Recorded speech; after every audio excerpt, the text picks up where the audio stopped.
नमस्कार, आप देख रहे हैं प्रतापगढ़ न्यूज़। दुर्गागंज से मैं रामविलास यादव। आज हम बात करने वाला हूं अनुराग हत्याकांड के मामले पर। अभी उनके पिताजी को बहुत टेंशन सता रही है बच्चियों को लेकर के।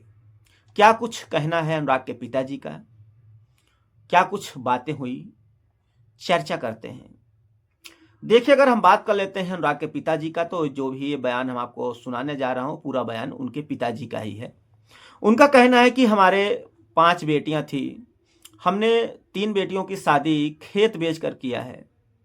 खेत बेचकर हमने शादी किया है, हमारे पास उतने पैसे नहीं थे। हम जो है कैसे भी करके अपना गुजारा चला रहे हैं। हमारे यहाँ कोई कमाने वाला है नहीं, हम अकेले थे। बाकी जो भी बच्चे भी थे, बेटा बेटा भी जो था अनुराग यादव, वो भी छोटा था।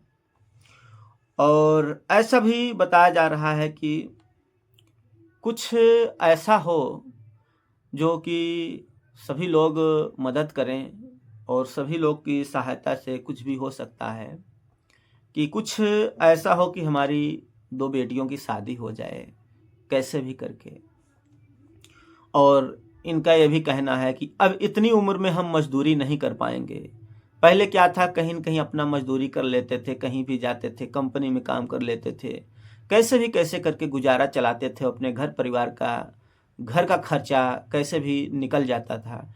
लेकिन अभी मजदूरी नहीं हो पाएगा, क्योंकि अनुराग के पिताजी अपने बेटे के गम में टूट चुके हैं, बिल्कुल कमज़ोर हो चुके हैं, हाथ वगैरह काँपते हैं।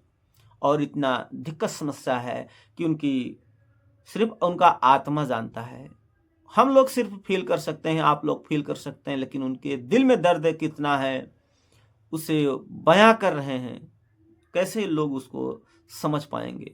अगर समझ ही जाते तो इतनी देरी क्यों हो रही है न्याय में? न्याय चाहिए उन्हें। और अगर बात किया जाए तो ये भी बात सामने आ रही है, उनके पिताजी का कहना है कि जो अपराधी हैं, उन लोगों के गाँव में जो है ऐसा कहा जा रहा था कि वो लोग पैसे वाले पार्टी हैं, पैसे देकर के वो छूट जाएँगे। उन लोगों के पास बहुत पैसा है। गाँव वाले बताते हैं अनुराग के पिताजी को कि उन अपराधियों के पास बहुत पैसा है, पैसे के दम पर वो छूट जाएँगे और फिर आके हमें परेशान करेंगे। मीडियाकर्मी उनसे ये भी पूछते हैं कि क्या कभी आपको इतने दिन में आपको लगभग 1.5 महीना होने वाला है अनुराग हत्याकांड को लेकर के, क्या अभी किसी ने आपको अधिकारी की तरफ से कोई धमकी वगैरह मिला है कि आप सुलह ले लीजिए, सुलह हो जाइए, आप इतना जो है क्यों इतना केस को लंबा कर रहे हो? ऐसा कुछ आपको कोई धमकी वगैरह अधिकारी की तरफ से मिला है? बोले नहीं भैया, ऐसा हमें कोई धमकी नहीं मिला है कि कोई अधिकारी हमें बोला होगा कि आप इस तरह से सुलह ले लीजिए। ऐसा कोई उनके पास जो है ऐसा कोई किसी तरह से कोई अधिकारी की तरफ से कोई जो है दबाव नहीं आया है, कभी ऐसा नहीं हुआ। और ये भी बात कहा जा रहा है कि अपराधी जो भी थे वो गाँव में ये भी कहते थे कि अगर हम एक का कत्ल करते हैं, एक का मर्डर करते हैं, तो उतना ही हमें सज़ा होगी जितना हम 4 को करेंगे। यानी कि अगर हम 4 लोग को मारते तो भी वही सज़ा है, एक आदमी को मारेंगे तो भी वही सज़ा है। तो इससे जो है वहाँ उनके परिवार वाले अनुराग के डरे सहमे हैं कि जब इस तरह से उन लोगों की बोली भाषा है, इस तरह से वो लोग बोल रहे हैं, तो ये कुछ भी कर सकते हैं।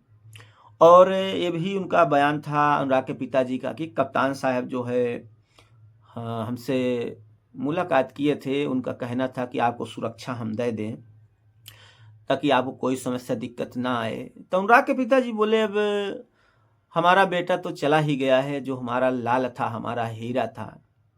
अब हम सुरक्षा लेकर क्या करेंगे? सुरक्षा अब हम क्या करूँगा सुरक्षा?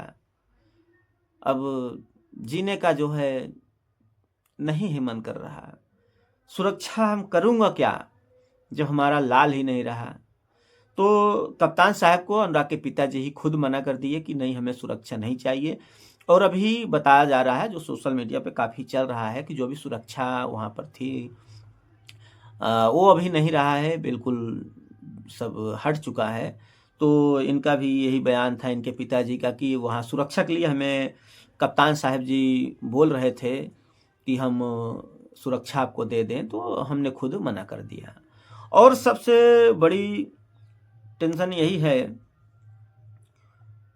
कि अब जाएंगे योगी आदित्यनाथ जी के पास, उनसे भी कुछ मांग रखेंगे अनुराग के पिताजी। उनका यही कहना है अनुराग के पिताजी का कि हम योगी जी के पास जाएंगे और उनसे कहेंगे कि हमारे बच्चियों को दिक्कत ना हो, समस्या ना हो, और किस तरह से हम अपना गुजारा चलाएंगे। हमारा बेटा तो नहीं रहा, लेकिन कुछ ऐसा हो सरकार की तरफ से कि हमारी जो 2 बेटियां हैं उनका भविष्य ना खराब हो और अच्छे से उनका देख रेख हो जाए और ये भी अपना घर बसा लें, शादी विवाह हो जाए। तो योगी महाराज जी के पास जाएंगे और इस तरह से वहाँ पर भी रखेंगे बात कि दिक्कत समस्या ना आने पाए। और बात किया जाए अगर इसका न्याय का, तो देखिए कानूनी प्रक्रिया होता है, काफ़ी समय लगता है इसमें। न्याय तो इन्हें मिलेगा ही, लेकिन लेट मिलेगा, क्योंकि कानून जो है बहुत धीमा काम करता है, अपने स्टेप बाय स्टेप से काम करेगा।